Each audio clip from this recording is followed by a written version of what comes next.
C'est l'histoire d'un corps à corps, tantôt musclé, tantôt caressant. Guillaume Dubosc façonne des pièces uniques pour la table et la décoration. Dans ces écrins d'olivier, vous ne verrez plus jamais votre salade comme avant.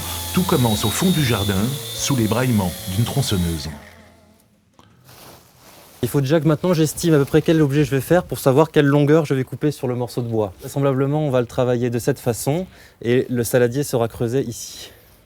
Et ici, on aura une petite coupe à fruits dans la partie extérieure. 2 traits de scie à ruban suffiront à dessiner un saladier.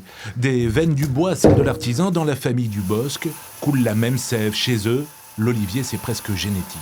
J'ai vécu toute mon enfance dans l'atelier, dans les joues de mon père, ici, dans la poussière et les copeaux. Je me faisais quelquefois un petit peu chahuter parce que j'étais au milieu de professionnels qui travaillaient. Mais c'est comme ça que ça m'a donné tout de suite, tout petit, j'avais tout de suite envie d'être là tout le temps avec mon père, dans cette odeur très particulière, dans cette matière, dans ces outils anciens. Voilà, c'est une ambiance vraiment unique. Aujourd'hui, pour évider un saladier, l'herminette a laissé sa place à la boule à râpe. Un peu plus de mécanisation qu'il y a 50 ans, mais la main continue à caresser la matière et à frôler le veinage. On sent quand le bois est sain ou qu'il ne l'est pas. On va sentir les fentes et les défauts du bois très facilement avec ses doigts, alors qu'à l'œil, parfois, c'est pas évident, c'est assez dissimulé dans les couleurs du bois. Donc c'est vrai que je passe beaucoup de temps à toucher la matière régulièrement parce que je me rends compte mieux des défauts avec mes mains qu'avec mes yeux. Dans l'olivier, rien ne se jette, tout se transforme. Des plateaux, des coupes de fruits, mais aussi des couverts, autant de pièces que l'artisan devra laisser reposer. Les objets que je fabrique aujourd'hui seront prêts à la vente que dans 3 années. Parce qu'il faut 3 années pour que le bois soit parfaitement sain, parfaitement sec, et il faut qu'il sèche naturellement. C'est la condition vraiment indispensable pour que la matière soit de bonne qualité.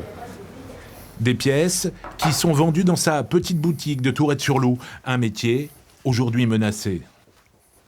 À l'époque de mon père, il y avait un artisan par village. Aujourd'hui, on les compte sur les doigts d'une main, d'une seule main. Il y a quelques artisans qui travaillent et très peu font le travail que je fais de saladier et de meubles. Donc malheureusement, je suis aussi le plus jeune parmi eux. Donc dans l'avenir, je serai certainement un des derniers représentants de ce savoir-faire. Des touristes et des restaurants prestigieux se fournissent ici. Ces pièces décorent les tables du monde entier, New York, Tokyo, Moscou. 62 ans après sa création, la petite entreprise familiale est devenue une signature reconnue.